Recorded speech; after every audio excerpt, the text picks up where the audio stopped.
A paz do Senhor, meus amados irmãos e minhas irmãs, estamos aqui mais uma vez no nosso curso de Teologia Online, nosso curso à distância. Lembrando que estamos estudando sobre a disciplina de síntese do Novo Testamento. A aula 3, que nós vamos estudar hoje, é sobre o Evangelho de Mateus. Eu sou o professor Humberto Carlos e sejam bem-vindos a mais uma aula. Meus irmãos, lembrando e frisando que a gente viu na aula anterior que os livros do Novo Testamento ele é composto por 27 livros no total. E esses livros são os Evangelhos, que é a biografia do Senhor Jesus Cristo, que é Mateus, Marcos, Lucas e João. Nós temos a parte histórica em Atos dos Apóstolos. Nós temos as cartas paulinas, que são também conhecidas como algumas epístolas pastorais, que é Romanos, 1º e 2º Coríntios, Gálatas, Efésios, Filipenses, Colossenses, 1º e 2º Tessalonicenses, 1º e 2º Timóteo, Tito, Filemon e alguns afirmam que Hebreus. Tá bom? Nós temos as cartas universais, que são 7, que é Tiago, 1º e 2º Pedro, 1º, 2º e 3º João e Judas. E nós temos o livro profético, assim, encerrando o cano do Novo Testamento, que é o livro do Apocalipse. Pois bem, hoje nós vamos entender melhor sobre o Evangelho de Mateus. Lembrando que ainda dentro do Novo Testamento, os livros do Novo Testamento, eles foram organizados de maneira lógica e não cronológica.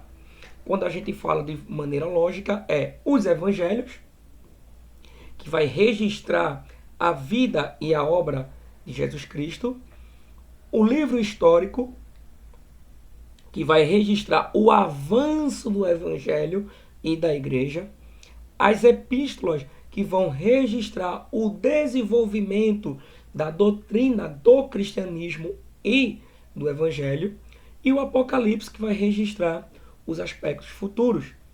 Dentro da cronologia do Novo Testamento, o primeiro livro a ser escrito foi o de Tiago, que foi por volta de 45 a 47 depois de Cristo.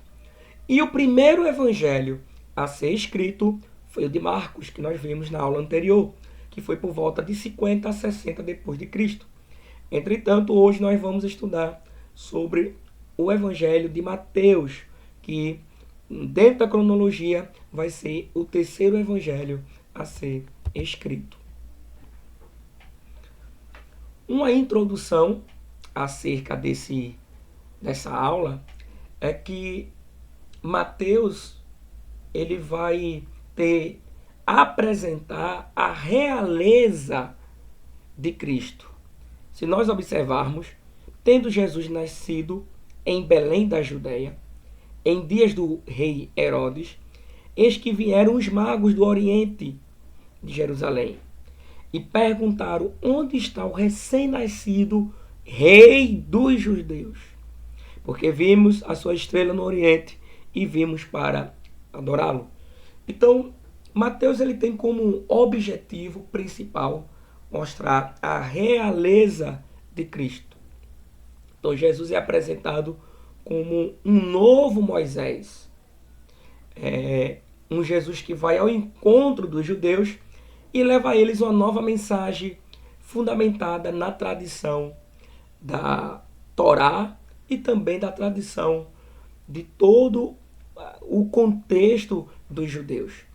Então, assim como Deus enviou Moisés até o povo de Israel ali no Egito, da mesma forma, Deus envia a pessoa bendita do Senhor Jesus Cristo até os judeus, para que possa apresentar essa nova mensagem. Assim como Moisés apresentou a lei, os novos mandamentos, Cristo também vai apresentar os novos ensinos, os novos mandamentos. Então, encontramos um evangelho dividido também em 5 livros, que lembra também o Pentateuco, os 5 livros escritos por Moisés. Então a gente vai observar no decorrer da aula que o livro de Mateus também vai apresentar 5 grandes discursos. É como se você pegasse o Evangelho de Mateus e dividisse em 5 partes, tá bom? A autoria. Mateus, ele é o publicano, filho de Alfeu, também chamado de Levi em Marcos. Então, a Bíblia vai dizer que ele estava sentado coletando impostos quando o Senhor Jesus chamou. Você vai observar isso em Mateus 9, versículo 9. Naquela época, a gente pôde observar na primeira aula, e vocês pesquisaram sobre isso, os tipos de líderes religiosos e líderes de governo, de autoridades romanas que existia na época do Senhor Jesus Cristo. E um deles eram os publicanos, ou cobradores de impostos. E esses cobradores de impostos, eles eram vistos como traidores da pátria. Por quê? Eles eram pessoas confiáveis que o Império Romano escolhia dentro dos judeus e que muitas vezes esses publicanos eles acabavam coletando uma quantia até mesmo maior do que era proposto pelo o governo romano. Então, já eram vistos como traidores por trabalhar para Roma e principalmente também por coletar imposto acima do que era proposto. Porque alguns historiadores vão dizer que os publicanos dali tiravam seus lucros, tá bom? Então a tradição afirma que Mateus ele partiu em seguida para pregar o evangelho na Mesopotâmia, ali na África. E segundo John Fox, ele foi assassinado com uma alabarda na cidade de Nadaba, na Etiópia, por volta do ano 60 depois de Cristo. Essa alabarda é como se fossem umas lanças chinesas, japonesas, que foram fabricadas pelos chineses, e ele foi transpassado por essas lanças. Então, muitos dos apóstolos vão morrer, vão ser assassinados, com exceção do João, o apóstolo do amor. Então, a maioria foram ou decapitados ou foram transpassados por lanças, espadas, e outros também crucificados, tá bom? Então esse é um contexto aí de Mateus. Quem é Mateus, tá bom? Ao contrário de outros textos do Novo Testamento, Mateus ele vai ter sua escrita não no grego. A maioria vai dizer que Mateus ele vai ser escrito no hebraico e alguns textos e trechos escritos no aramaico. Então, o objetivo de Mateus, o público-alvo, é para justamente pessoas que entendiam um pouco do povo judaico, da língua hebraica. Então, mais na frente a gente vai ver que o objetivo maior o público-alvo é os judeus. A data é provavelmente entre 50 e 60 depois de Cristo. E o local é justamente na Antioquia da Síria, onde Mateus vai passar uma boa parte ali, os seus últimos dias de vida, tá bom? Mateus, ainda dentro dessa questão, está em primeiro lugar, por quê? Se a gente viu que dentro da cronologia bíblica do Novo Testamento, Mateus foi o terceiro livro, por que o terceiro evangelho? Porque ele está nas nossas Bíblias, em nossas mãos, como o primeiro evangelho. Então a pergunta seria essa, e qual seria a resposta? É que em todas as listas conhecidas dos livros do Novo Testamento, Mateus ele vai ter uma distinção, uma singularidade muito diferente dos demais. Porque frequentemente na literatura cristã, Mateus é o livro mais pesquisado e citado antes de 180 depois de Cristo. Então, nesse período de que nós temos de 40 de Cristo, que foi escrito o primeiro livro de Tiago, até o ano de 180 dos pais da igreja, o livro mais pesquisado, mais citado é o de Mateus. Há um teólogo francês que vai dizer que Mateus é o principal livro do Novo Testamento. Então, talvez isso seja um exagero, mas nós vamos observar que, de fato, Mateus ele é muito singular e muito peculiar quando ele vai demonstrar os ensinos de Cristo. E em segundo lugar, porque ele está em primeiro lugar, o evangelho que vem primeiro, além dele ser o mais citado e pesquisado, é o seu lugar de influência na igreja primitiva. Mateus ele tem a sua natureza muito didática e apologética. Então, a didática do evangelho de Mateus é diferente dos demais. Ele vai trabalhar da mesma forma que Marcos vai trabalhar, que Lucas vai trabalhar, mas ele vai vir demonstrando muitos ensinos de Cristo. Enquanto Marcos vai demonstrar muito do aspecto de obra de Cristo, do que Cristo fazia, Lucas vai mostrar muito essa compaixão de Cristo. Mateus ele vai mostrar os ensinos de Cristo, a parte pedagógica, didática e apologética dos ensinamentos de Cristo. Então, Mateus ele vai ser muito influente. Então, se alguém perguntar por que, se Mateus foi o terceiro evangelho, porque ele, dentro da lógica, é o primeiro. Então, primeiro, porque os pais da igreja citavam muito ele e pesquisavam sobre muito ele. Segundo, a sua influência didática e apologética. E por último, que a gente pode ver aí, é que Mateus tem um estilo judaico, o estilo do autor, ele podemos dizer assim, é um estilo judaico e muito explanativo. Se você observar, Mateus vai trabalhar a genealogia de Cristo querendo fazer uma apologia do judaísmo de Cristo e da parte messiânica de Cristo. Então, se vocês observarem, ele é muito explanativo e podemos dizer que, como a cultura da igreja primeiro foram para os judeus, vai dizer que nessa ordem lógica, o evangelho de Mateus, o seu estilo, ele é muito judaico. Então, quando o povo judeu entende todo o significado dos ensinos de Cristo, fica melhor para a gente levar para os gentios. Por quê? Os gentios eles não vão ter vamos dizer assim, uma forma de compreensão da Torá. E Mateus vai pegar justamente esses ensinos da Torá. Você vai observar que Mateus vai citar mais de 100 vezes a Torá e vai explicar a Torá em seu evangelho. Então podemos dizer que essa explanação de Mateus prepara muito o terreno para que o povo judeu e os gentios possam compreender os ensinamentos de Cristo. Então, vamos dizer assim, as explicações porque Mateus ele vem primeiro. Tá bom? Porque Mateus é claramente judaico. Primeiro, ele vai citar muito o Antigo Testamento. Mateus vai ter muito mais de 100 citações.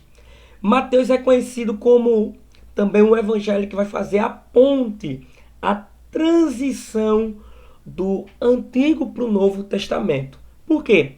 Se nós observarmos os últimos livros da Taná, que é justamente Zacarias e Malaquias, vai terminar falando justamente desse rei, desse Messias. Zacarias 9:9 vai dizer assim: eis aí que vem o teu rei, justo e salvador, E Mateus vai iniciar o seu evangelho justamente demonstrando aquilo que a gente viu, aonde vai demonstrar a realeza e a parte messiânica de Jesus. Então Mateus vai ser esse elo, essa ponte do Antigo para o Novo Testamento. Então a gente vai conseguir pegar um, um passeio, um canal, vai conseguir chegar do outro lado desse Antigo para o Novo Testamento. Mateus é a ponte principal de todos os evangelhos. Ele é o que a gente chama de ponte de transição.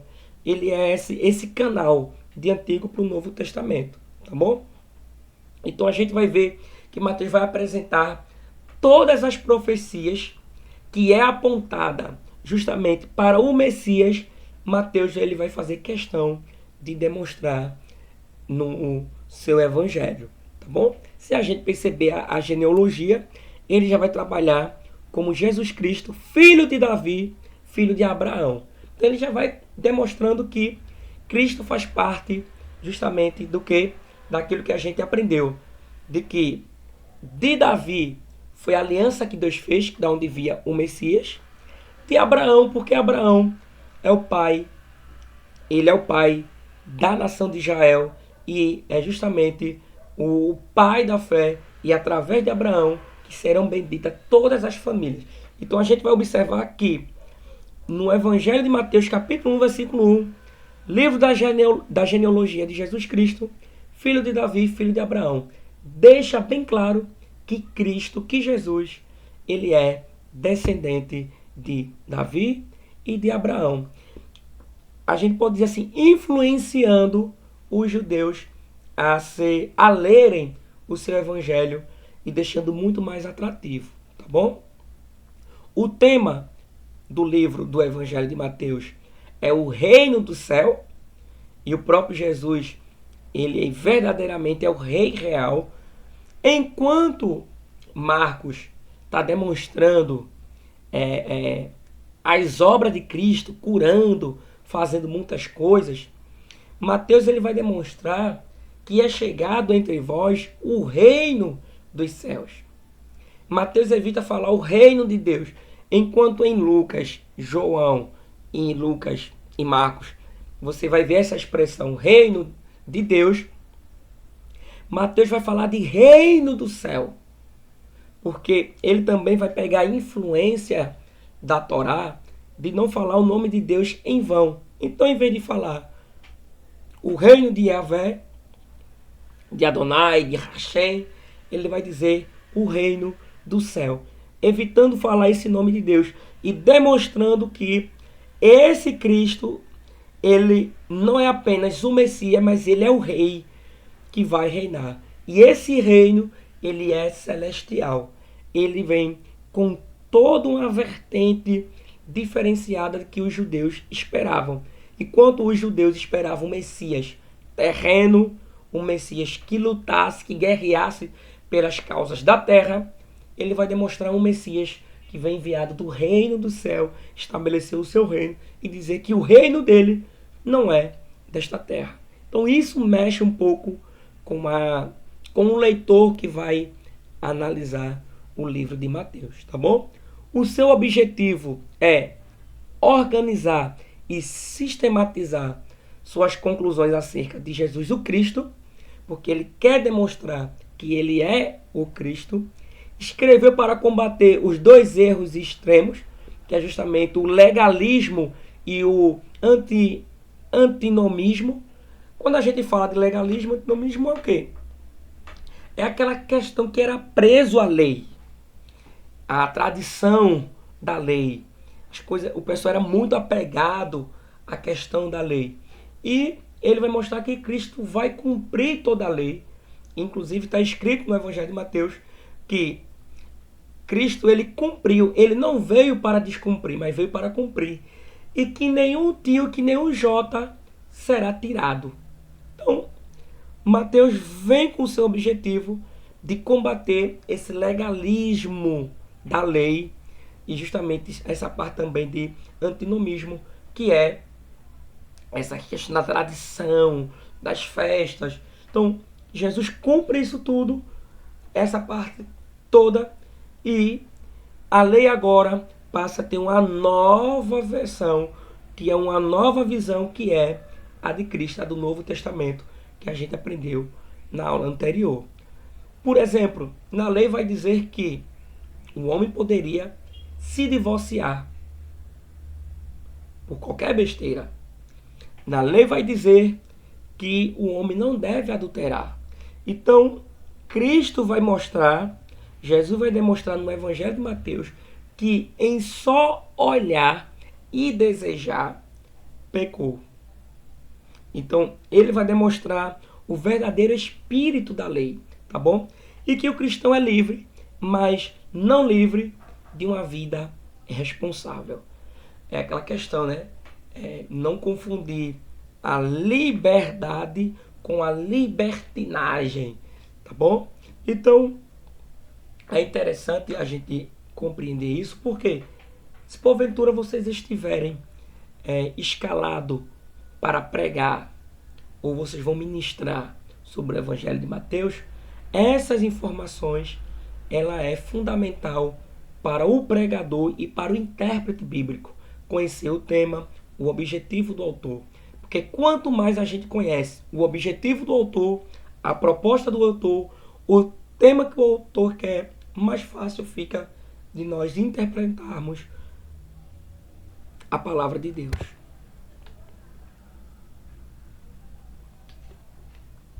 Ainda dentro desse propósito de Mateus, nós podemos observar que os 4 elementos que faz parte dessa literatura, desse estilo literário de Mateus, que é litúrgico, querigmático, didático e apologético, tá bom?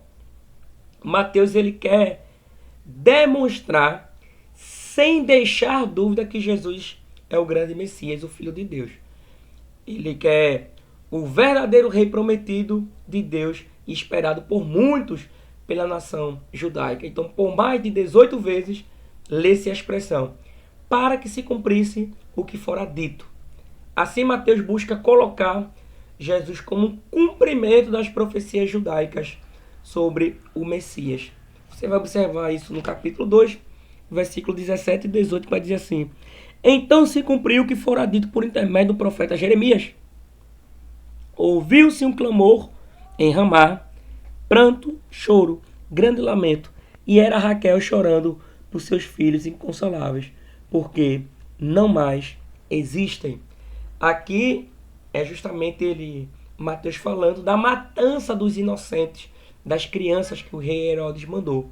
Então, quando Cristo nasce, se cumpre essa profecia, dessa que o Jeremias falou, desse grande choro, desse grande lamento, que aconteceu lá atrás no Egito, também acontece agora essa matança no tempo que o Senhor Jesus foi, que ele nasceu. Então, Mateus está sempre querendo demonstrar isso.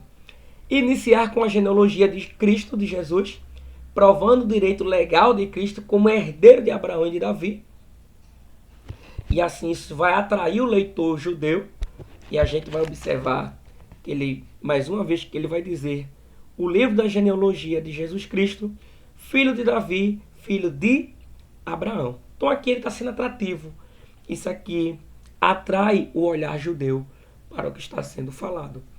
Ele quer dar ênfase à superioridade do ensino de Cristo, e a gente falou justamente sobre isso, quando ele vai falar que quem olhar e desejar já pecou. E ele ainda vai mais além, vai dizer, ó, se um olho te faz pecar, arranca e joga fora.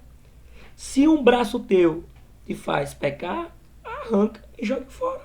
Pois é melhor entrar no reino de Deus com um olho só, uma mão só, do que ir para o inferno com os 2 olhos e com 2 mãos. Então, a ênfase da superioridade do ensino de Cristo é muito superior ao que Moisés vai repassar. Porque Moisés vai demonstrar a lei escrita, vai cumprir lá, mas é muito denunciando, apontando o erro.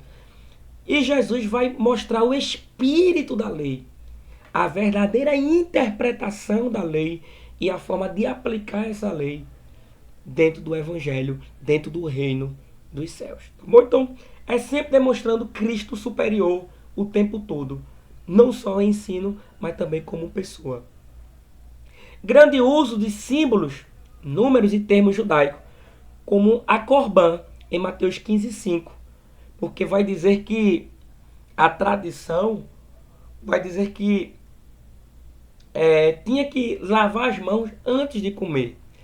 Então, no Antigo Testamento, não tem nada na lei falando sobre isso.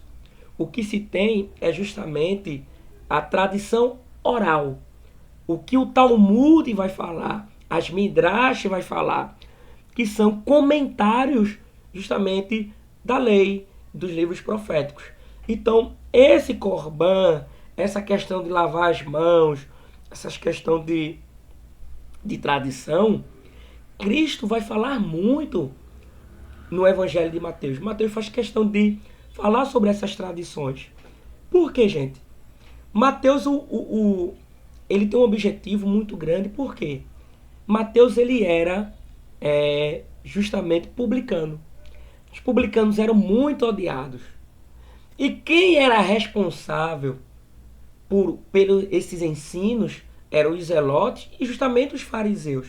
Então Mateus, ele vai combater, vai demonstrar, justamente dar ênfase ao ensino de Cristo, combatendo essas tradições que envergonhavam a espiritualidade e a religiosidade justamente do povo judeu. Então ele vai dizer que essa tradição estava envergonhando e que os fariseus não passavam de hipócritas e de sepulcros caiados, porque eles ensinavam e muitas vezes não cumpriam. E uma outra ênfase do Evangelho de Mateus é trazer a expressão reino de Deus por mais de 55 vezes. Quer demonstrar o reino, justamente de Deus, esse reino dos céus que está entre nós. Você vai observar Mateus capítulo 4 e o versículo 23, que vai dizer assim: percorria Jesus toda a Galileia, ensinando nas sinagogas e pregando o evangelho do reino e curando toda sorte de doenças e enfermidades entre o povo. Então essa expressão reino de Deus, reino dos céus, aparece por mais de 55 vezes. E isso Mateus quer atrair o leitor, de dizendo: olha, meu objetivo é demonstrar que Jesus é o rei dos judeus. Tá bom?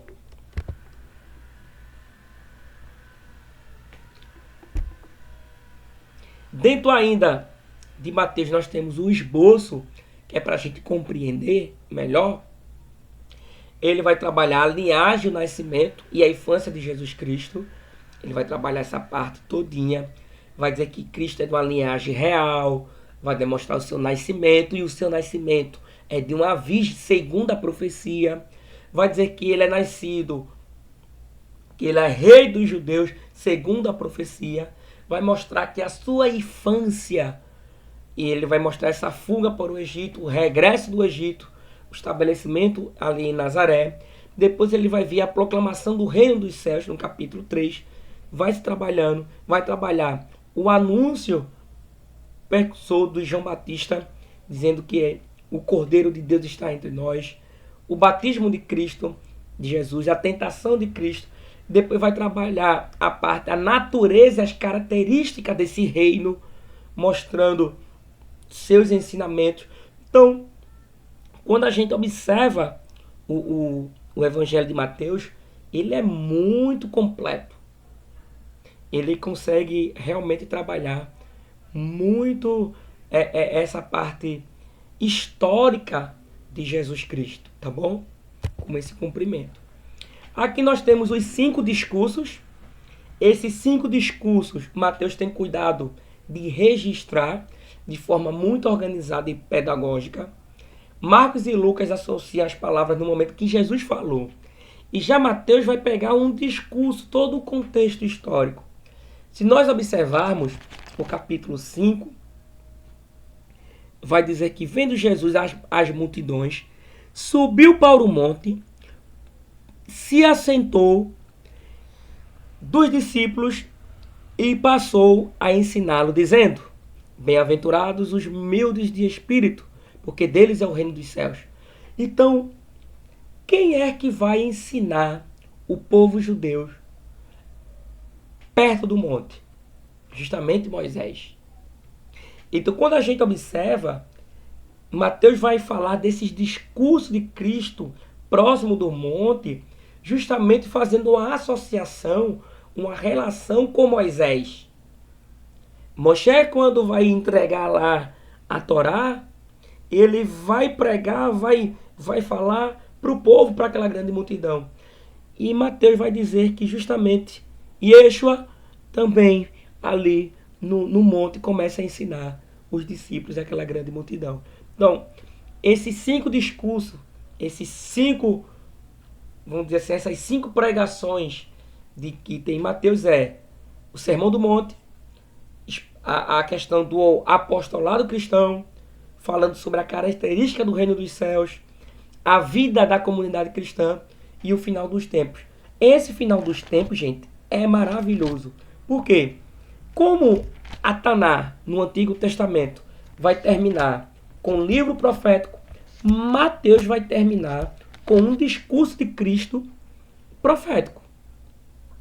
Mateus capítulo 24 vai dizer que no Monte das Oliveiras achava-se Jesus assentado quando se aproximou dele os discípulos e, em particular, lhe pediram, dizendo: quando se sucederão estas coisas, mestre?